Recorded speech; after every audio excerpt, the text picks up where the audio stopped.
Assalamualaikum Ibu Eva, bagaimana kabarnya hari ini? Waalaikumsalam Bu, alhamdulillah baik. Baiklah Ibu, saat ini Ibu akan melaksanakan kegiatan coaching di mana saya sebagai observer. Ibu nanti melakukan percakapan coaching dengan kucing. Nah, menurut Ibu apa saja poin-poin yang harus diperhatikan pada saat coaching nanti? Yang pertama saya akan menjelaskan alur Tita, kemudian saya juga memberikan pertanyaan berbobot, kemudian presence atau kehadiran penuh, dan juga mendengarkan aktif. Itu Bu. Berarti dalam proses praktek coaching yang akan Ibu laksanakan, sekarang kompetensi coaching apa yang ingin Ibu kembangkan?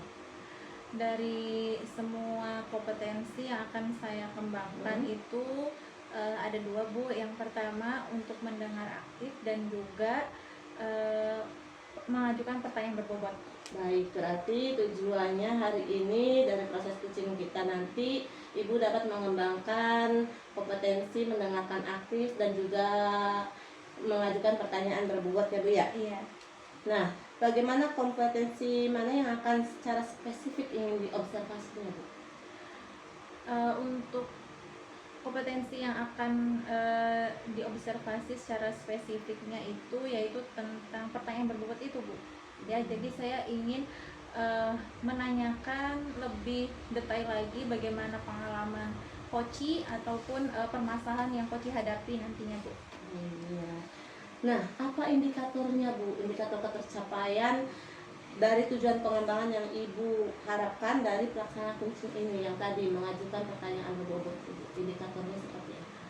Indikatornya yang pertama saya akan menanyakan apa sih yang membuat Koci itu misalkan tidak bersemangat atau nampak mempunyai problem gitu Bu. Setelah itu saya juga ingin menanyakan bagaimana solusinya agar Koci tersebut mendapatkan solusi terbaik dari permasalahan itu. Bagus sekali Ibu. Itu saja sih yang ingin saya sampaikan sebelum proses observasi yang saya lakukan. Silahkan Ibu melakukan proses coaching dengan coachingnya Ibu ya. Ya, terima kasih Bu. Iya. Assalamualaikum Bu Vivit, selamat sore. Waalaikumsalam Bu Eva, sore juga. Terima kasih Ibu Vivit sudah meluangkan waktunya untuk ngobrol. Ini ada yang ingin saya sampaikan kepada Ibu. Kira-kira sore ini enaknya kita ngomongin apa nih Bu? Iya nih Bu, saya tuh pengen ngobrol tentang keresahan saya nih Bu, tentang pekerjaan saya di sekolah Bu. Oh, tentang kerjaan di sekolah ya Bu. Kira-kira apa nih yang membuat Bu Vivit itu mempunyai masalah itu? Bisa diceritakan Iya secara detail? Ibu, kebetulan di bulan-bulan ini saya juga menghadapi dua tugas Bu, yakni sebagai CGP dan juga terpanggil alhamdulillah Ibu sebagai peserta piloting tahap 3 PPG. Jadi saya tuh menghadapi dua tugas sekaligus yang itu membuat keresahan saya gitu Bu, takutnya tidak bisa membagi waktu. Oke, jadi Ibu sekarang nih sedang menjalani dua peran ya Bu. Yang pertama mengikuti calon guru penggerak dan juga seleksi pendidikan profesi guru. Bagaimana nih Bu caranya agar Ibu bisa membagi waktu keduanya? Iya Ibu, saya tuh pengen membagi waktu saya untuk dapat mengerjakan tugas keduanya dengan tidak melakukan kesalahan yang tidak perlu. Buat Bu Vivit sendiri, membagi waktu yang baik itu seperti apa sih Bu? Jadi mengerjakan tugasnya itu tidak tumpang tindih Bu, dapat mengerjakan tugas keduanya dengan baik gitu ya, sebagai peran saya sebagai calon guru penggerak dan juga mengerjakan tugas untuk piloting tahap 3 PPG ini Bu. Oh jadi gitu ya Bu ya, agar tugasnya bisa terselesaikan nih Bu. Betul. Kalau idealnya seperti itu, buat Bu Vivit sendiri itu membagi waktu yang baik dan menurut Ibu yang tidak baiknya itu seperti apa Bu? Jadi yang tidak baiknya itu ya mencampur adukan gitu ya Bu ya, antara tugas satu dengan yang lainnya. Jadi kan sekarang nggak biasanya di Bu, karena menghadapi dua tugas tambahan. Kadang di saat saya ngerjain tugas ada pekerjaan sekolah atau rumah yang mesti dilakuin gitu. Jadi harus memikirkan apa dulu nih yang mau dikerjain.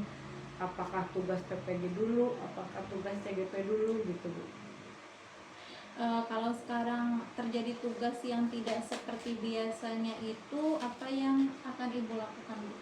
Biasanya sih saya menentukan skala prioritas dulu ya Bu ya. Prioritas mana dulu nih yang memang tenggat waktunya itu sudah mepet-mepet, yang sudah masuk ke due date gitu ya. Kayak misalkan kalau soal pekerjaan rumah memang saya udah membuat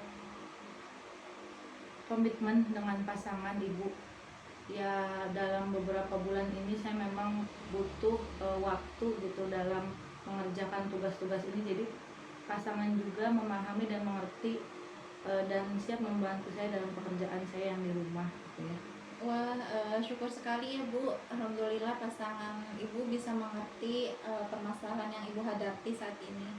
Kalau misalkan Ibu ada tugas yang due date-nya itu sama nih, mana dulu atau gimana sih yang akan Ibu lakukan selanjutnya?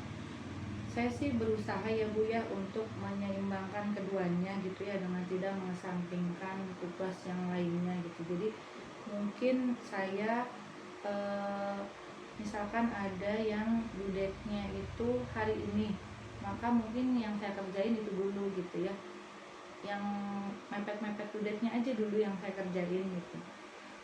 Oke, berarti memang menyeimbangkan keduanya ya Bu ya. Apa yang harus dilakukan Ibu selanjutnya? Kalau harus dilakukan pada hari itu juga biasanya saya bagi waktunya per jam Bu.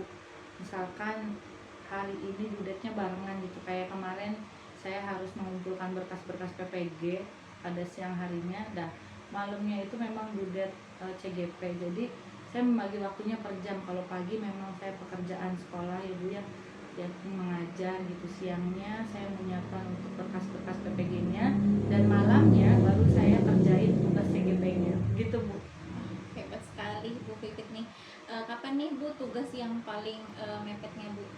Nah, tugas yang paling mepetnya yakni masih 2 hari lagi Bu, demonstrasi kontekstual. Alhamdulillah karena memang tugas PPG-nya itu pengumpulan berkasnya sudah selesai. Kalau malam ini ada tugas yang katakanlah bentrok, apa yang Bu Vivit lakukan untuk menentukan skala prioritas atau membuat jadwalnya Bu? Karena malam ini kan ya memang jadwalnya juga untuk mengerjakan tugas-tugas TGP nih Bu. Kebetulan untuk PPG-nya sudah di tahap pengerjaan modul-modul. Jadi sudah alhamdulillah yang berkas kemarin sudah selesai. Jadi memang prioritas utama saya untuk malam ini yakni mengerjakan tugas CGP itu.